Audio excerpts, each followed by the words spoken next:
All right, let's go to Lamar Jackson. So I'm going to throw a theory at you I always said Lamar Jackson to me is Mitch Trubisky. Gotcha. Let him run for 3 years as they develop a confidence in throwing, as you develop.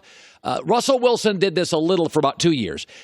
I'm okay for another year letting Lamar be a 60-40 pass run guy. I'm okay for one more year. Right. Let's go back to you. Now, you were a more honed thrower of the football than Lamar or Trubisky. Yeah. I find them very similar. Limited throwers, super athletic. Are you concerned at all? You're also a little shorter and thicker than Lamar. He's got a little Bridgewater. Yeah, you know what? I agree with what you said. Year 2, just let Lamar be Lamar. Obviously for the Baltimore Ravens, it's must-win situations out there. I think they've been put in a position where, they have to win and they have to win now. So let Lamar be Lamar.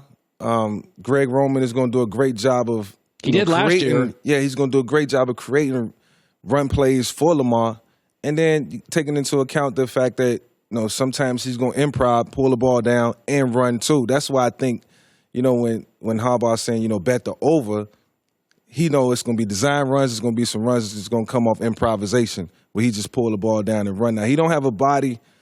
Like Cam Newton, like Joey said earlier, he don't have that type of stature, so he has to be careful. Other than that, this project won't last long.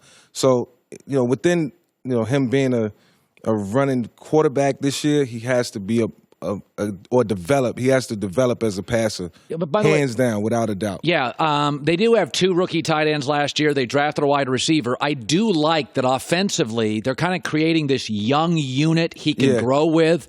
I don't ever think he's going to be Drew Brees. I don't think he's that kind of player. And I'm kind of like, let guys run for 2 years until the lights come on. Yeah. Russell Wilson admits, year 3, lights come on. You're like, okay, the game's slowing down. Jared Goff, by the way, end of last year, you're like, okay, lights are coming on for Jared Goff. Do what you got to do to get by. Do what you got to do to get by, and it's time for the opportunities to develop is going to always be there. And you can develop from week 1 to week 3, from week 3 to week 6, and you start to add more and give him a little more and see what he can handle. Training camp, preseason is going to be very critical for Lamar as far as putting it all together, what this offense is going to look like, by the way, what he's going to be able to do. It's his team now. It's his team, okay, so no this excuses. camp, it's his team. He's got a receiver, got some tight ends, got a running back behind him. It's time for him to, take the next step. Okay, Joy and I don't love holding out 2 years before your contract. I don't love the optics of you going to Cabo where your brothers are in Thousand Oaks and 120 degrees. Yeah, man. It's a little, it's kind of eerie. I think everything should have been kept low key. He should be somewhere working out, training, talking to his teammates, seeing what's going on, staying up on what's going into the offense, where the team is as far as progression, and listen, trying to find a compromise. I think in this situation, they have 3 great stars on this team that can make this team a much better team with Dak and Amari, and it's just the luck of the draw that. They have a guy like Dak who was drafted in the 4th round, was supposed to be, the heir apparent to Tony Romo, but not this soon. Right. So it happened a little earlier than what everybody expected. So now they're in a dilemma. And I think they all have to come together, Zeke, Dak, Amari, and say, listen, we're going to find a way to make sure that we all on the field together and we give this team the best chance at winning. And understanding that it is a financial aspect to this and a salary cap that we have to abide by. It's interesting. Zeke and you have, I think, some similarities. You became iconic early. I mean, when the guys have one name, Vick, LeBron, Zeke, KD, when you can go by initials.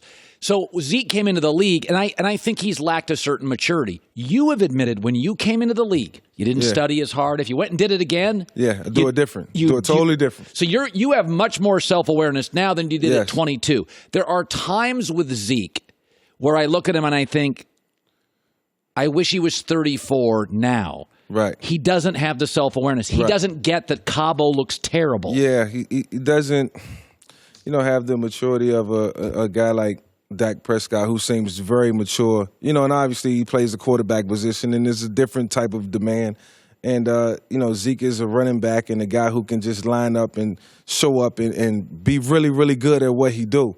Sometimes we don't take into account that, at every position, we're being watched and scrutinized. And I think, Zeke is kind of missing that, and hasn't had that over the last, couple of years as far as guidance. And I think he'll mature. I think this and everything he's going through right now will make him a much better person, to make him a much better player. When did you mature? What was the epiphany? What was the moment where you're like, I got to button this stuff up?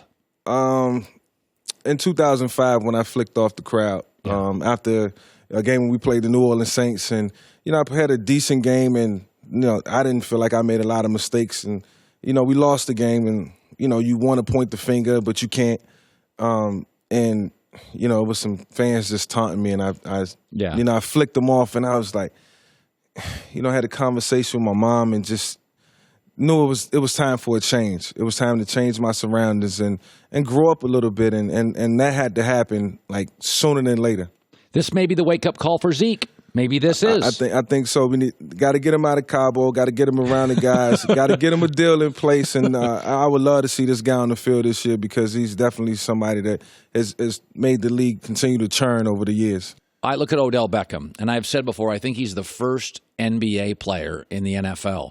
And Doug Gottlieb came on and said, actually, Michael Vick was. And he said Michael Vick was the first NBA player. Like, it was like, we didn't even care about the Falcons. We just cared about Michael Vick. Brand-wise. Yeah. Do you see a little bit of yourself in Odell Beckham? Well, I see Odell just, he's kind of like a walking brand, and he created that image for himself. And, it started in New York, right? Where, football is like the Mecca, a lot of media attention. And I think, Odell and, just his whole persona just kind of gravitated toward it, and there was nothing wrong with it. It's good to see a guy like Odell take advantage of everything that has come at him. Right. I think in a humble way. More importantly, being on the field and representing himself and being the best player that he can be has been the real reason why he gets all the attention. So he takes care of business on the field, and then off the field he kind of just took advantage of everything that life has brung his way. So. I don't think there's anything wrong with it. I love the fact that, he's been productive. And as long as the production don't stop, Odell can do pretty much whatever he wants. I remember there was a guy in New York years ago, went to the University of Miami, Jeremy Shockey. And I always felt Shockey was building a brand, but his game wasn't living up to his brand. Yeah. I thought Mark Sanchez, who I like personally, Mark was into his brand, and his on-field play wasn't up to his brand. Right. Odell's production is equal to his brand. Yeah. And I also, part of me, Mike, I kind of look at it at wide receivers. Like, I get it, man. It's a perimeter position. I don't think I love my quarterback being this brand-centric. No, absolutely not. Our conversation would be different if this was the quarterback. That's how I feel. Being a receiver, and we've seen guys do it. It's almost like Deion Sanders and his brand and the way he was. It's like, he was his own walking entity. I didn't build around Deion. I was okay Deion being primetime. Absolutely, yes. There's something about being quarterback. I kind of need you, because the quarterback gets all the love anyway. Yeah. I kind of want you to disperse it. Yeah. Give love as a quarterback. Let your offensive linemen, your receivers, your tight end, your back, you're getting all the attention anyway. I remember my second year, Dan Reeves, before the game started, I was, jumping around with the guys and super hyper and just ready for the game and, trying to look like everyone else and trying to just be as excited as, all my teammates. And he pulled me to the side and said, oh, hold up. You're the quarterback. You got to be different. You got to be even keel. You can't be a big rah-rah guy. And I learned right then and there early that, my mindset, the persona that I gave off had to be different. It had to be, a different tone, laid back, low key. And I took that and I kind of ran with it. And it felt better. It felt better. And then I allowed the guys around me to be more flashy and flamboyant. That's right. And more emotional. Yeah, more emotional. I kind of fed off them in that regard and kind of live vicariously through them. Mike Vick joining us. You know, I looked at the players vote on the top 100 players every year, NFL.com. Yeah. And it's interesting. Yesterday I said Deshaun Watson is now the most undervalued player in the NFL. They have him under Baker. I think Baker's good. I think Deshaun can be spectacular. Yes. The other thing that comes out today, they're almost done with it. They have only 20 spots left. Jared Goff is going to be the 8th best quarterback in the league. Now, the fans don't want to hear that, and the media may not agree with it. But could I make the argument when he went toe-to-toe with Mahomes last year in that crazy game in L.A., that players around the league who vote on this were like, okay, he's going toe-to-toe with Mahomes. I think that game changed among players his rep. Yeah, and it was a nationally televised game. He played one of his best games when his best was required. And I honestly think, look, I take nothing away from the New England Patriots. I think, I always say this, Tom Brady is the greatest, Bill Belichick is the greatest. But the Rams could have won that Super Bowl last year. I think it was a pass interference call that was a little controversial that didn't get called at the end on Brandon Cooks. And, I think his arm got grabbed. That was a bad call, by the way. And he catch that pass, and, it's a different dynamic to that game. But up until that point, Jared Goff had put that team in a position to be where they were, in the Super Bowl. And he played so sound. He played smart. Yes, he had his hiccups, ups and downs. But throughout it all, he stood in the face of adversity. He stood there in the fire, and did everything he needed to do as a quarterback. Here he is right here running the football and running one end, and he's not even the most athletic guy. So I think he's done enough to show the league that he's one of the rising stars, young gunners of the National Football League. And it's exciting to see because we get to see him more and more as time progresses. By the way, Patrick Mahomes is my favorite to win the MVP. I'm not really an award guy, but I do think he's the next great superstar quarterback in our league. I think he's coachable. I think he's got talent. And I also think he has Andy Reid. I was about to say, and he got Andy Reid. Okay, so I want you to take, and I love these stories. So Andy really rejuvenated your career. Yeah. Andy took a chance on you. You had some stuff in the PR department that wasn't great. Your football was broken a little. And Andy said, I'm going to solve you. So take the first couple of years with Andy, and what is Patrick Mahomes hearing now from Andy? Because, by the way, Mahomes, like you, hyper athletic, can make mistakes, but can also do stuff off script that I can't coach. Yeah, he's a once in a generation type of talent because of his arm strength. He does a lot of things where his intangibles are through the roof, but when this kid throws the football and when you can attack every area of the field that Mahomes can attack, it keeps a guy like Andy up all night, like thinking about how can I attack the defense, what explosive play can I put in to manipulate the defense and to catch them off guard and open up a bunch of other things.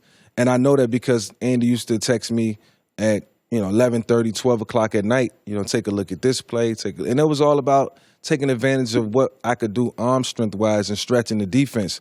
Now, the one caveat is going to be, Mahomes, he'll see different defenses this year. It might not be as vanilla. I think teams are going to try to take away the things that he really do well. But when you got Andy, a guru, who loves the offensive side of the ball, and that's what he do. He's a play designer.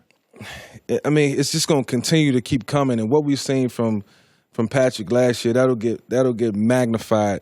Even with Mike Kafka, the offensive coordinator in the room, he's very, intellectual at the quarterback position. He was a Northwestern quarterback. He's a Northwestern guy, and he was one of the guys that sat in our QB room and helped design plays, help Doug Peterson design plays and put it all together when we was all together. So just the ceiling is very high for Patrick. Does Andy ever bark? And when he does bark, is it a loving bark? It's a loving bark. He gives the best advice, man, without really coming down hard on you. Doesn't make you feel bad about yourself. Yeah, he don't make you feel bad about it. He make you want to go out and do it for him. And he's telling you the right thing, and he has a way of being really sarcastic that can get under your skin and bring the best out of you. And every coach doesn't have that intangible. Andy got it. Yeah. Hi, everybody. Thanks for watching. Subscribe here to get the latest from the show. Also, be sure to check out more of the best clips from The Herd or go watch a few segments from other shows on FS1.